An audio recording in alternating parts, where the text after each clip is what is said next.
Hi guys, and welcome to today's task.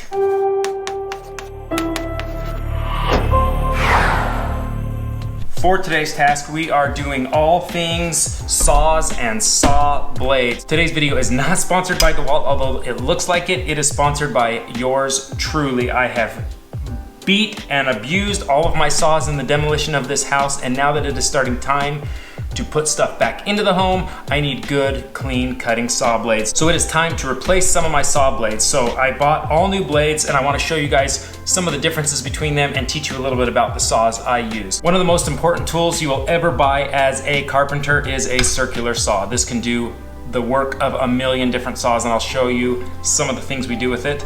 Another one for demolition is a Sawzall. This thing will just tear apart everything. Fun fact, I actually know a guy who went out and bought one of these because he didn't want to buy a chainsaw and cut his entire tree down with it. They'll do that. They're powerful, very good machines. And they all require blades, and each blade is different. So I bought new saw blades for my chop saw, or my compound miter saw, which is also known. It goes by the two names. And I bought two different blades. This one, as you can tell, only has 32 teeth. And if you look really, really close, it has carbide tips. This is meant for making rough cuts. So while I'm framing the house, this will make nice cuts into kind of rougher wood. Now, this one, on the other hand, has 60 teeth. Same carbide tips, but this many more teeth means it will make cleaner and finer cuts. So this is gonna be saved and held off for when I start doing trim work around this house. So I bought this in a dual pack because it was a good buy. I thought it was great. We are gonna replace this blade today in this video, and I'll show you how to do that. Now, I wanna show you some other blades as well. This is a similar blade. This one's for this circular saw. I just replaced this one. This blade is 40 teeth blade, and this one's made for more finer cuts as well for trim. I'm gonna hold off on this one. It goes to this saw. This is a new blade on this saw that I just replaced last week. And it only has about 24 teeth, but it's meant for just rip cutting, like raw stud wood, or when I'm framing, stuff like that. Now, for the Sawzall, you can get super, super long blades like this. This guy is amazing because this blade can get underneath things and it can bend. And I have literally cut stuff at that angle before, especially when you're doing demolition. You gotta get up into those joists and stuff like that. You can flex that blade and make it work. There are multiple different blades for that one. This one is a bi-metal blade, and if you look at it, you can actually see the bi-metal symbol on it. It shows like steel and lumber. This particular blade can cut through everything. The only problem is, as you're going through metal, it will chew these teeth off really, really quickly. So going through wood with nails in it is okay, but going straight through metal, you're gonna ruin this blade really, really quick. These are relatively cheap in the scope of things, so just know that. This blade is a wood with nails blade, so this one's meant to go through studs with nails as well, but if you notice, it is called a plunge cut, and it has a funny little tooth right there that helps you plunge into the wood and start from up top. If you don't have like a corner to go on, you just start running it, and it'll eventually sink down in. So these blades are really, really useful as well. Then, when I ripped out all the plumbing on this house, I used this one. This is a bi-metal blade as well, but it is mostly metal. You could cut wood with it, but because the teeth are so small and little, they'll jam up and get full of wood, and they really won't cut much anymore. But if you're using it for metal, this cuts really, really well for metal, and you'll get a longer life out of it. So I do kind of switch through those little blades, and all of these blades are available in this wicked long one if you need that kind of reach. But depending on what task you're using or doing, depends on what you need. If you are working consistently in cutting metals and fabricating with metals at all, you want to be buying these blades. I don't mind buying DeWalt blades for all my stuff because they're pretty good. But if I know I'm gonna be cutting strictly through metal, I go the Lennox and I go carbide tipped. This will last a long time. Now this blade costs 3 times as much as this metal blade, so maybe it's worth it, maybe it's not, I don't know. But I know if I need to be making clean cuts in metal, this is what I want to use. All right guys, this is a chop saw like I talked about before. This is what I do most of my cutting with when I'm doing long stretches of boards or whatnot. If I want clean, exact 90-degree cuts, this is the tool to use. It's a chop saw because it makes a chopping motion down. Now this one is also a miter saw because it can pivot to different degrees and cut a miter. Now, this one is also called a compound mitering cut because not only can I turn it and cut a miter, I can change the angle back here. I can change the angle back here and tip it and make directional cuts that way as well. Most of the time, I just keep it at a perfect 90 and make chop saw cuts, and then sometimes angles, especially when we start doing the trim work, we'll start seeing more angle work. But that's what makes this saw a compound miter saw. This blade is pretty darn worn in. It has cut trim work for multiple houses now, and it is pretty much done. First things first, when changing this blade, unplug it. You never want a machine plugged in when you're doing work on it, because if there's a chance it goes off in your hand, you're gonna have some serious injuries. So unplug first. Second, for this saw, you actually wanna bring it down to the lock position and pin the lock over so it stays down. This does two things. It keeps it in a stationary position, and it gives me access to that bolt, which would otherwise be covered by the guard. All right, you guys, in order to change this blade, you need two tools. You need one, a T30, and yours may be different, but for the DeWalt ones, it's a T30 Torx wrench, and then you need the actual blade wrench that comes with it. I've lost the one for this one, but luckily this wrench for my circular saw fits the same bolt. That is a reason why I do keep a lot of my tools the same brand. I do like DeWalt, but I figure if I have all of my tools pretty much the same brand, most of the, I don't know, side tools or maintenance tools, whatever, they're kind of universal. So it's just a benefit, doesn't matter. Anyway, I'm gonna show you the coolest trick ever. You pull your guard back, you take this bolt and loosen it until this guard will rest on it. Voila.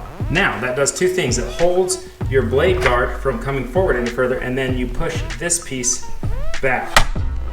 Now you have access to that blade screw. So now you push the lock mechanism so that the bolt is locked, and then you unscrew it. And remember, these are reverse threads, so it's going to have to go backwards. You're going to tighten to loosen and loosen to tighten. They're also known as left-handed threads.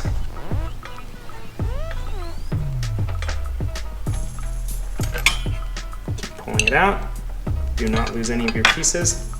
And pull your blade off. Okay, something to keep in mind if you do not have the arrows on this saw telling you which direction to put this on, because, you know, for instance, that says to rotate this way, but I don't know if it's got to go this way or this way. Keep in mind, if you're cutting with a chop saw, it's always going to pull the wood towards itself. When it cuts down, it pulls it into this fence. Now, if you're doing it with a circular saw, it always cuts from the bottom. So it's always going to be turning this way from underneath the saw. Those are just kind of rules you just learn and think about. But luckily we have arrows and arrows. Match them up, slide it in place. Put your nut on, and it does have a fixed direction, and then put your bolt back in. And remember, you are going to tighten to loosen and loosen to tighten. And I'm going to put the lock engaged in the back, and now I can put my wrench on and really torque that down. And you really want to make sure that is tight so that blade doesn't slip at all, and it will cut perfectly well. Now we can take the tension off this, pull our guard all the way back into position, tighten this screw back up. Now, I don't know if all chop saws or miter saws are like this, but chances are the engineers who've built these saws have thought through some process for you to change this blade in an organized fashion. So kind of sit through it and look through it. This is how you do it on this one. I think that's probably pretty standard, but take the time to look over your saw and really figure it out. There's probably a mechanism to make your life easier instead of struggling with bungee cords or whatever silly ideas I was trying to do earlier. Our machine is back together and we are ready to start cutting. Now is the moment of truth. We're going to see how this saw cuts. I've plugged it back in, I've disengaged all of the locks, and now we're ready to cut.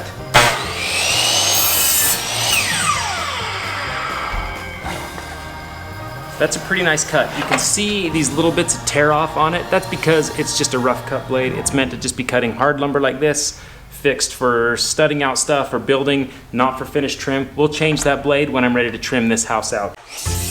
I'm gonna teach you something that I did not know for a long time, or at least didn't think about.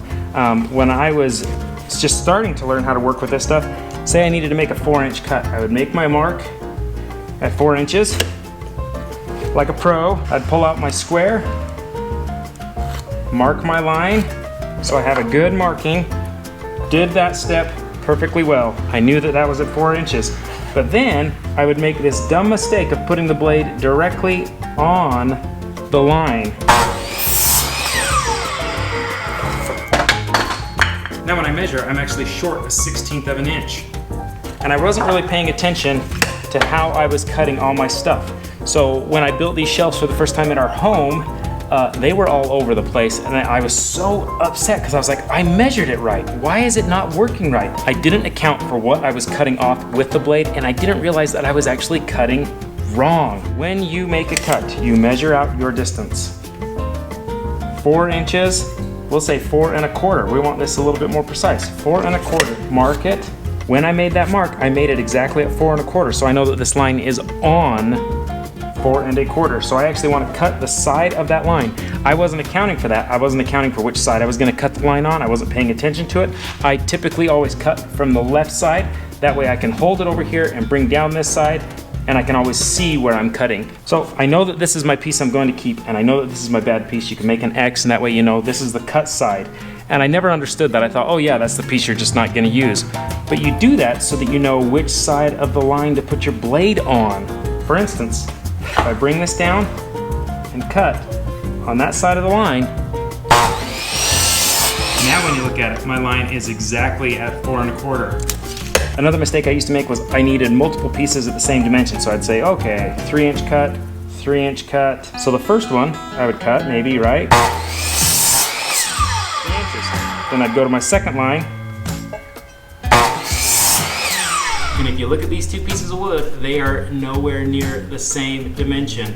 But I measured them both, so why is that different? What I didn't think about was what we call the kerf. The kerf is the width of the blade, and when you cut that width of the blade out, you're losing whatever the width is. This happens to be about 1/8 of an inch, maybe just a little bit shy, but that's 1/8 of an inch shy I am on every cut that I cut in concession. So in order to eliminate the kerf cut problem, you measure, make your first cut, then remeasure, make your next cut, then remeasure, make your next cut. Now, if you are cutting multiples of the same dimension, I'll show you a little trick I really like to do. So say I need multiple pieces cut at 7-inch length. So I cut my piece, then I take my next piece, and I set them on top.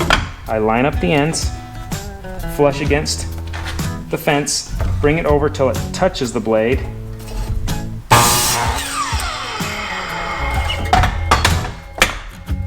And now those pieces are exactly the same length.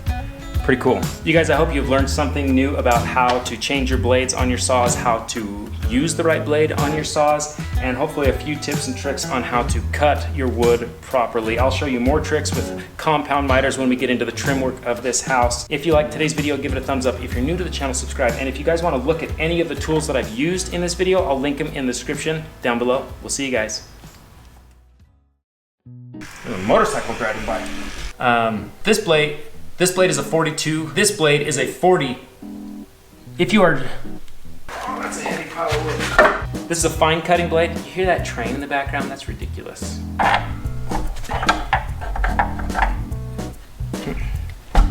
Maybe you can do that in that motion. No, that's not gonna work either. Bungee cord it is. Oops. That's scary. I swear there was a little clip for that thing somewhere that holds that open. Maybe not. Maybe not. Okay, I unknowingly may have led you guys in the wrong direction, I guess. I really hope this bolt comes out all the way. I don't have a lot of room to move here, so I'm hoping it's enough. No freaking way. Well, that's outrageous. I'll scrap this clip. Okay, I changed this blade years ago, and I have zero clue how I did it. Oh, oh come on. Well, what do you do here? That just doesn't make any sense. Oh, I see. Ha! And always wear your safety glasses.